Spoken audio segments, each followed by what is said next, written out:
And I would begin to face more of those patternings in daily life. And yeah, I wasn't always able to reflect back to that moment of oneness as a consciousness in my body, because the patterns would be too strong. They would just pull me away from it. So I would actually watch myself being pulled away from what I know to be true into another pattern. Do you follow? So sometimes I could just flow with this knowing, and other times I just couldn't. I had to go into that pattern. I know this space very well. Yeah. So then, go on. No, so go then, it was around about the age of 31. I hadn't been practicing with any teacher or anything. I didn't, to me this was just very natural discovery. I used to sit with a few people and sit and be with them and talk to them and meditate with them, but just to inquire, that's all. It was a natural group that started to take place. And I began to open to this other space where one night I woke up in absolutely cold sweat, because I was experiencing falling into this blackness, but it was terrifying to my mind, I discovered. And so I woke up and thought, what the hell is this? So there was one part of me knowing what this is, and this other part of me denying what this is. It was a terrible night, because it wouldn't leave me alone. And that then came back about a year later, where I was sitting down and I was standing up with this group, and that whole space reopened itself. And it opens itself with an inner word, and the inner word was simply breathe. But it was such a powerful voice from within, and I couldn't even place it. It was everywhere. That I immediately trusted to breathe in. As I breathed in, just for a flicker was this terror of like death, but I was able to surrender that completely. And I can only describe it, that everything that I am just went through the solar plexus. And I became, rather than Bernie Pryor, I became consciously aware of what was taking place. And as consciousness, I was propelled, as it were, through this vibration that turned into Om. And I literally became Om. And then into absolute nothingness.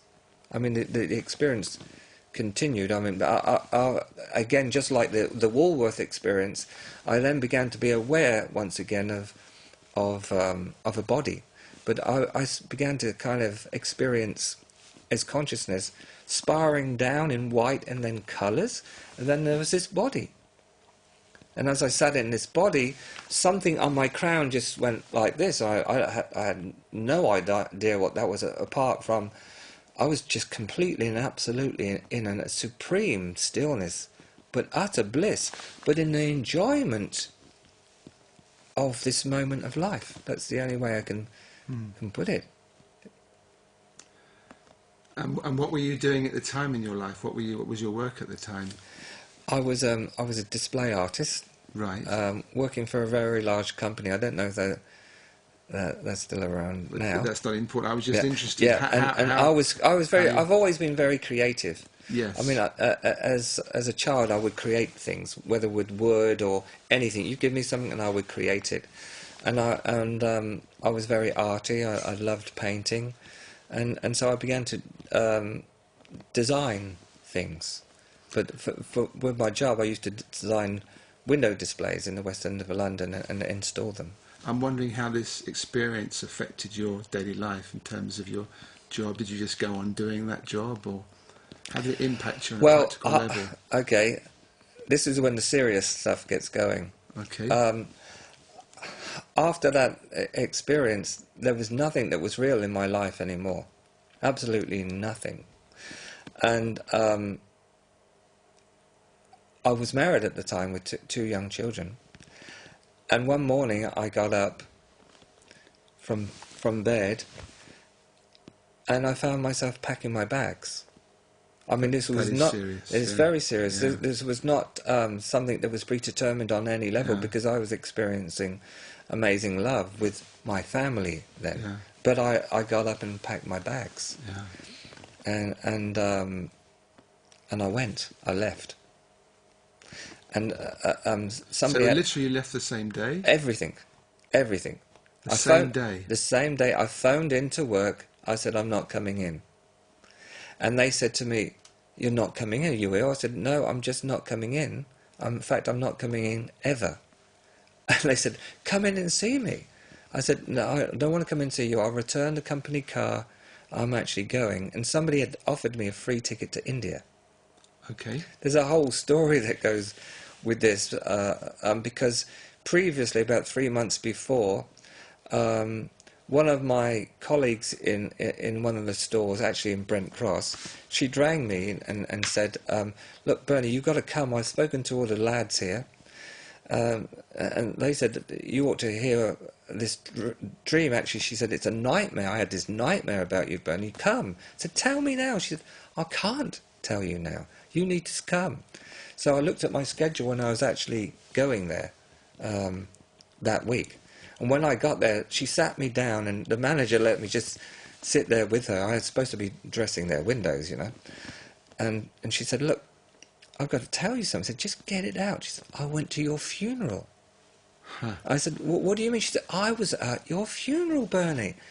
And she said, oh, why hasn't it moved you? I said, well, I know I'm dying.